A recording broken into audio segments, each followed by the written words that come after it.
Hello दोस्तों, आज Israel फ़लस्तीन tour के सिलसिले की आखिरी वीडियो है। तो दोस्तों, मैं फ़लस्तीन में बैतलहम में था, लेकिन मुझे घर वालों ने इतला दी कि मेरी वालदा की तबीयत ठीक नहीं है। तो मैं उसी वक्त सारा टूर छोड़ के उसी वक्त पहली अवेलेबल फ़्लाइट से निकल के अबू धाबी और फिर पाकिस्तान आ गया था। अल्लाह का शुक्र है कि मेरी वालदा की तबीयत अब ठीक है। तो दोस्तों, ओवरऑल मेरा इसराइल का और फ़लस्तीन का एक्सपीरियंस कैसा रहा वो मैं आपके साथ शेयर कर देता हूँ। जितने भी फ़लस्तीनियों से मैं मिला उनको पता लगता था कि मैं पाकिस्तान से हूँ, तो वो बहुत अच्छे तरीके से मिलते थे, बहुत प्यार करते हैं पाकिस्तानियों से, वालेहाना प्यार करते हैं। दोस्त ये भी पूछते हैं कि जी इसराइली पाकिस्तान के बारे में यहूदी क्या सोचते हैं। तो दोस्तों, बात ये कि मेरा पहले ही दफ़ा वहाँ पे एक्सपीरियंस था, ना मैंने उनसे ज़्यादा बात की, मैं सिर्फ ज़रूरत की बात करता था और मैं नहीं चाहता था कि मैं किसी किस्म की ट्रबल में पड़ूँ। तो इसलिए मैंने ना वहाँ पे किसी को बताया कि मैं पाकिस्तान से हूँ और ना मैंने किसी से पूछा, यहूदी से पूछा कि जी तुम पाकिस्तान के बारे में क्या सोचते हो। यहूदियों को मैंने देखा है, इसराइली यहूदियों को, कि वो rough tough fighters, survivors, brilliant ऐसे लोग हैं। वो ज़हीन हैं, मेहनती हैं, अपने मुल्क के साथ वो इंतहाई मुखलिस हैं। लेकिन उसके साथ साथ मैंने ये भी देखा था कि वो रफ़ भी हैं। और जब मैं रफ़ की बात कर रहा हूँ तो इसका मतलब ये कि वो इतने ज़्यादा खुश अखलाक़ी मुझे उनमें नज़र नहीं आई। खुश अखलाक़ लोग थे, लेकिन ओवरऑल जो सड़कों वगैरह पर मैंने ऑब्ज़र्व किया कि उनके अंदर थोड़ी बहुत जो है ना वो खुश्क मिजाजी उनके अंदर है। तो अगर आप यूके जाते हैं या यूएसए जाते हैं तो यकीन करें वहाँ पर तो हर बंदा इंतहाई खुश अखलाक़ी के साथ पेश आता है। तो अगरचे इसराइल वंडरफुल टूरिस्ट डेस्टिनेशन है, लेकिन वो चीज़ मुझे यहाँ पे नज़र नहीं आई जो यूके या यूएसए में थी। लेकिन वो आप एक्सपेक्ट कर भी नहीं सकते, क्योंकि हर मुल्क, हर जगह का अपना अपना एक्सपीरियंस होता है। मज़ीद मैं आपको ये बताऊँ कि इसराइल एक महंगा मुल्क है। अच्छा, क्योंकि ये महंगा मुल्क है इसलिए वहाँ पे मज़दूरों की वेजेस भी ज़्यादा हैं। दोस्तों, मैंने एक और चीज़ नोट की है, महंगाई भी ना दो किस्म की होती है। एक महंगाई हमारे पाकिस्तान में है जहाँ पे अमीर अमीर से अमीरतर होता जा रहा है, और जो बेचारा गरीब है, जो वर्कर है, उसकी वेजेस उस हिसाब से बढ़ती नहीं है। ये बड़ी जालमाना किस्म की महंगाई है। और दूसरी महंगाई मैंने इसराइल, ये स्कैंडिनेवियन कंट्रीज़, स्विट्ज़रलैंड, इन मुल्कों में मैंने देखी है। दोस्तों, इन ममालिक में जो महंगाई है ना, वो ऐसी महंगाई है कि वहाँ पे सब बराबर हैं। जो मज़दूर है ना, उसको मज़दूर को भी उसकी मज़दूरी की अच्छी तनख्वाह मिलती है। स्कैंडिनेवियन कंट्रीज़ में आज से कोई 8 साल पहले मैंने चेक किया था, उस वक्त वहाँ पे 18 से 20 US dollar per hour minimum wage थी। यहाँ से आप अंदाज़ा लगा लें कि वहाँ पे आम मज़दूर की तनख्वाह भी कितनी अच्छी है। इसी तरह इसराइल में भी वेजेस ज़्यादा हैं। तो इसराइल अगरचे एक महंगा कंट्री है, लेकिन जो इसराइली शहरी हैं वो इक्वल हैं, क्या मुसलमान और क्या यहूदी। जो मज़दूर है वो भी अगर मज़दूरी कर रहा है तो उसको अच्छी तनख्वाह मिलती है। यही वजह है कि हमारे मुल्कों से तो खैर नहीं, लेकिन दूसरे ममालिक से, अफ्रीकी ममालिक से इलीगल इमिग्रेंट्स इसराइल जाने की और वहाँ जाके काम करने की कोशिश करते हैं, क्योंकि वहाँ पे पैसे अच्छे मिलते हैं। अफ्रीकी ममालिक में वाहिद इथोपिया है जहाँ पे स्याफाम यहूदी रहा करते थे। वो स्याफाम यहूदी इथोपिया में, सूडान में, इन ममालिक में उनकी रियासत परसिक्यूशन की जाती थी, उन पे मुश्किल हालात थे। तो इसराइली मोसाद ने उनको वहाँ से निकाला। कुछ को उन्होंने एयरलिफ्ट करके फ़्लाइट्स के थ्रू वहाँ से निकाला, और कुछ को पहले वो समंदर में लेके आए और समंदर में शिप्स के ज़रिए उनको वापस इसराइल लेके गए। कुछ को वो पहले कश्तियों के ज़रिए खुले समंदर में लेके आए और वहाँ से बहरी जहाज़ों के ज़रिए उनको इसराइल ले गए। तो दोस्तों, ये भी बहुत बड़ी बात है। इसराइली ये कहते हैं कि होलोकॉस्ट में हिटलर ने हमारी नस्लकशी की। हॉलोकॉस्ट से हमें एक सबक मिला। वो सबक हमें ये मिला कि आइंदा हम अपनी कौम के लोगों को मरने के लिए नहीं छोड़ेंगे। तो दोस्तों, इथोपियन यहूदियों की बड़ी तादाद इसराइल में सेटल हो चुकी है, उनकी अब दूसरी तीसरी जनरेशन आ चुकी है। लेकिन कई अफ्रीकी ममालिक में जो लोग यहूदी नहीं भी होते वो भी ख़ुद को यहूदी कह के इसराइल में जाके सेटल होने की कोशिश करते हैं, या दीगर इलीगल तरीक़ों से इसराइल जाने की कोशिश करते हैं और जाके वहाँ पे काम करने की कोशिश करते हैं।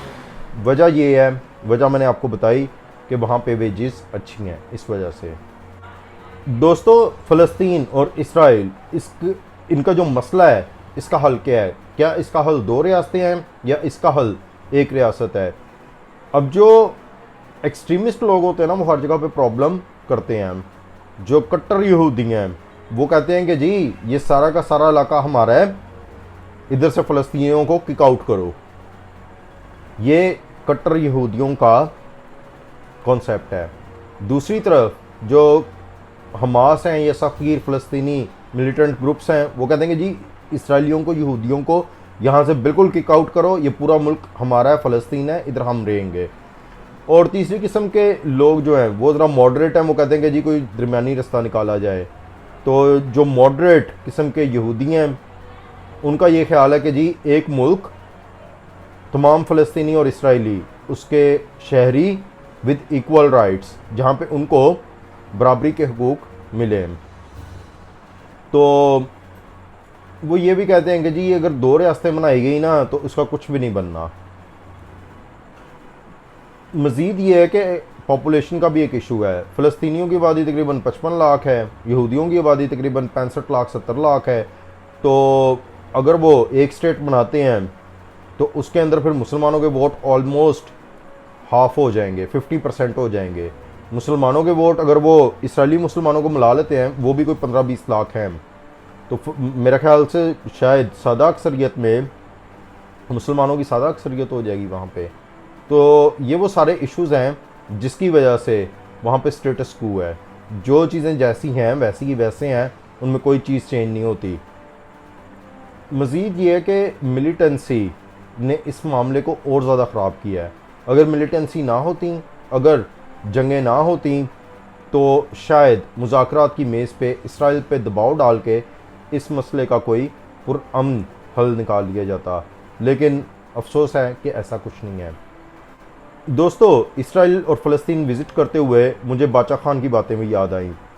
बाचा खान ने 1948-1949 में फ़लस्तीन और इसराइल का विज़िट किया था और वो उस वक्त कहते थे कि जो फ़लस्तीनी थे वो धड़ाधड़ अपनी ज़मीनें और जायदादें यहूदियों को बेच रहे थे। तो मैंने उनसे पूछा कि भाई तुम लोग ऐसा क्यों कर रहे हो, तुम लोग क्यों अपनी जायदादें यहूदियों को बेच रहे हो? तो बाज़ फ़लस्तीनी ऐसा कहते थे कि हम अपनी जायदादें इनको बेच रहे हैं, कल कलाम इंशाल्लाह हज़रत इमाम महदी अलैहिस्सलाम आएंगे, यहूदियों को वो किक आउट करेंगे, शिकस्त देंगे और ये इलाके वापस हमारे होंगे। एक उनका कॉन्सेप्ट ये था। मज़ीद बाचा खान ये कहते हैं कि मैंने फ़लस्तीनियों को ये भी पूछा कि जो यहूदी की प्रॉपर्टीज़ हैं, यहूदियों की प्रॉपर्टीज़ हैं, वो साफ़ सुथरी और सरसब्ज़ हैं, मुसलमानों की ज़मीनें बंजर पड़ी हुई हैं। तो ये एक बड़ी हैरत की बात है। दोस्तों, आज उन बातों को कोई 75 साल हो गए हैं, लेकिन यकीन करेंगे कुछ भी नहीं बदला। अभी भी मैं शाम और इसराइल की सरहद पे गया था। यकीन करें, इसराइल की जहाँ जहाँ तक सरहद थी वो सरसब्ज़ थी, वहाँ पे खेत थे। लेकिन जो शाम की सरहद थी, शाम वाला इलाका था, वो बंजर था। और यही सूरत हाल बाकी इलाकों की भी थी। तो दोस्तों, वापसी के सफ़र में मैं बैतलहम पे था, तो उस वक्त मैं थोड़ा पैनिक हो गया था क्योंकि मुझे इत्तला मिली थी कि मेरी वालदा की तबीयत ठीक नहीं है। अल्हम्दुलिल्लाह उनकी तबीयत अब ठीक है, पहले भी ठीक थी, अभी भी ठीक है। वो बस एक दिन उनकी तबीयत ज़्यादा ख़राब हुई थी। तो मैं जिस हॉस्टल में रुका हुआ था वहाँ पे जो लेडी थी उसने मुझे कैब मंगवा दी। कैब लेके मैं बस स्टॉप तक गया और वहाँ पे बस में मैं था और मेरे साथ कुछ फ़लस्तीनी थे, कोई 10-15 की तादाद होगी। और हम लोग बस में बैठ गए। तो बस फ़लस्तीनी इलाके से निकली और जेरूसलम की तरफ चल पड़ी हाईवेज़ के ऊपर। रास्ते में एक जगह पे बस रोकी गई, हम सब लोग नीचे उतरे और हम सब लोग लाइन में लग गए। फ़लस्तीनी लड़कियां भी थीं और फ़लस्तीनी लड़के भी थे, मैं भी था उनके साथ। तो आगे एक 20 साल का इजरायली नौजवान फ़ौजी खड़ा था, अकेला वो फ़ौजी था, वो सबकी आईडी चेक कर रहा था। तो मैं भी उसके पास गया, मैंने उसको जाके पासपोर्ट दिखाया है और अपना परमिट दिखाया है, एंट्री परमिट, और उसने मुझे फ़ौरन कहा कि जी ठीक है आप जाएं। तो यकीन करेंगे बस ये चेक पोस्ट पे वहाँ पे चेकिंग हुई थी और उसने कोई सवाल नहीं किया, कुछ भी नहीं पूछा। हम बड़ा सुनते थे, हमारे दोस्त भी मुझसे पूछते थे कि जी वहाँ पे चेक पोस्ट पे कैसा सलूक होता है। तो जब मैं इसराइल से फ़लस्तीन की तरफ जा रहा था तो उस वक्त तो कोई वहाँ पे फ़ौजी था ही नहीं, वहाँ पे हम सीधा सीधा गुजर गए थे। और जब मैं फ़लस्तीनी इलाके से इसराइली इलाके की तरफ आ रहा था तो चेक पोस्ट पे यही बस एक नौजवान फ़ौजी इसराइली खड़ा हुआ था और उसने बस मेरा एंट्री परमिट देखा और उसने मुझे कहा कि जी ठीक है। उसने किसी को भी नहीं रोका, सब के सब लोग वापस आके बस में बैठे और हम जेरूसलम पहुँच गए। जेरूसलम पहुँच के मैंने ट्राम पकड़ी और मैं वहाँ पे ट्रेन स्टेशन पे पहुँचा हूँ। ट्रेन स्टेशन पे जाके मैंने ट्रेन ली है। ट्रेन भी उनकी ऐसी थी जैसी जर्मन ट्रेन्स होती हैं, डबल डेकर, और वो लेके मैं तल अवीव एयरपोर्ट पहुँच गया हूँ और मैंने वहाँ पे विज़ एयर की फ़्लाइट बुक की है। दोस्तों ये फ़्लाइट अबू धाबी जा रही थी और आपको ये जान के हैरत होगी कि पूरी फ़्लाइट में 90% मुसाफिर ऑर्थोडॉक्स यहूदी थे। वो पूरे के पूरे उनके ग्रुप्स जा रहे थे, ऑर्थोडॉक्स यहूदी जिन्होंने यहाँ से झालरें निकाली होती हैं। यार यकीन करें मैं तो देख के हैरान रह गया। मैं कहा यार इनके अभी कल कला इनके आपस में सफारती ताल्लुकात हुए हैं और आज देखो कि आज इनकी फ़्लाइटें भर भर के ऑर्थोडॉक्स यहूदियों की यूनाइटेड अरब एमिरेट्स जा रही हैं। उस वक्त मैं अपनी टेंशन में था, वरना मैं किसी से पूछता तो सही कि भाई तुम लोग मतलब वहाँ पे किस लिए जा रहे हो, कोई फंक्शन है तुम्हारा या किस लिए जा रहे हो। लेकिन बहरहाल उनको देख के मुझे काफ़ी हैरत हुई थी। और दोस्तों इसराइल में जब एंटर हो रहा था उस वक्त तो कोई तलाशी नहीं हुई थी, लेकिन जब मैं इसराइल से निकलने लगा हूँ, जब मैं एयरपोर्ट पे था तो एयरपोर्ट पे सिक्योरिटी ने इतनी सख्त चेकिंग की कि आपको हैरानगी होगी। सबसे पहले तो मैं वहाँ पे गया हूँ, मुझे उन्होंने साइड पे कर दिया है। मेरे साथ 2 तुर्किश लड़के नौजवान खड़े थे, मैं था, मेरे साथ 2 नौजवान तुर्किश लड़के थे और एक इसराइली मुसलमान अरब था। तो मुझे उन्होंने कहा कि जी आप आ जाएं, आपकी फ़्लाइट पहले आए। यकीन करेंगे मेरे हैंड कैरी में जितनी चीज़ें थी ना उन सब को उन्होंने स्टिक लगा के अच्छी तरह से चेक किया। प्रॉपर कोई 15 मिनट 20 मिनट तक वो उन्होंने एक एक चीज़, लैपटॉप, एसेसरीज, चार्जर्स, हर चीज़ उन्होंने चेक की। उनके पास स्टिक होती थी और उसके ऊपर कोई वो निशान जैसे एटॉमिक के निशान होते हैं, वो उसके निशान थे। तो जी उन्होंने सारी मेरी चीज़ें अच्छी तरह चेक की हैं और वो सिस्टमेटिक तरीके से उन्होंने चेक की हैं। गालिबन ये उनका प्रोसीजर होगा क्योंकि वो मेरे जो भी आइटम मेरे बैग से निकलता था उसके ऊपर वो पूरी स्टिक फेरते थे। वो स्टिक फिर मशीन में चेक करते थे और फिर दोबारा अगला आइटम वो चेक करते थे। मेरे शूज़ भी उन्होंने उतरवाए, लेकिन बस शूज़ ही उतरवाए और उसके अलावा बॉडी स्कैन किया। और जब ये सब कुछ हो गया तो उसके बाद उन्होंने सारी चीज़ें में मुझे कहा कि भाई ठीक है आप क्लियर हैं, आप जा सकते हैं। तो फिर मैं वहाँ से निकल आया था। तो मेरे साथ जो इसराइली नेशनल अरब था वो फिर मेरे साथ पीछे पीछे आया।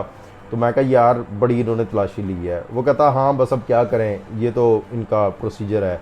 तो मेरे ख्याल से ये प्रोसीजर उन्होंने मुसलमान जो थे उनके लिए ये रखा हुआ था। मैं, वो अरब मुसलमान इसराइली और वो 2 तुर्किश लड़के, हम चारों को उन्होंने बहुत सख्त चेकिंग करके उसके बाद आने दिया था। लेकिन असल में इनकी चेकिंग इससे भी ज़्यादा स्ट्रिक्ट हो सकती है। ये तो उनकी रूटीन की चेकिंग थी जो कि उन्होंने हमारे साथ की थी। आखिर में दोस्तों मैं आपको ये भी बताता चलूँ कि मेरे साथ जो अरब इसराइली मुसलमान थे उनके पास इसराइल का पासपोर्ट था। इसराइल का पासपोर्ट दुनिया के बेहतरीन पासपोर्ट्स में से एक है और यकीन करें कि इसराइली मुसलमानों को इसराइल में कोई भी प्रॉब्लम नहीं है। उनकी अर्निंग वहाँ पे अच्छी है, उनको हेल्थ इंश्योरेंस वगैरह इफ़ेक्टिव एक हेल्थ इंश्योरेंस का सिस्टम मिलता है और इसराइली पासपोर्ट, और उसके अलावा जो भी इसराइली नेशनल होने के फ़वायद हैं वो उनको सब मिलते हैं। सिर्फ़ और सिर्फ जो यहूदी रियासत के यहूदियों के लिए बेनिफिट्स हैं, कोई थोड़ा बहुत सोशल वगैरह होता होगा, वो उनको नहीं मिलता। लेकिन otherwise they are happy there, वो वहाँ पे खुश हैं। तो दोस्तों इसराइल फ़लस्तीन टूर का ये आखिरी वीलॉग है। उम्मीद है कि आपको ये सीरीज़ पसंद आई होगी। अगर आपको ये सीरीज़ पसंद आई है तो लाइक कीजिए, सब्सक्राइब कीजिए और बेल का आइकॉन दबाइए। शुक्रिया।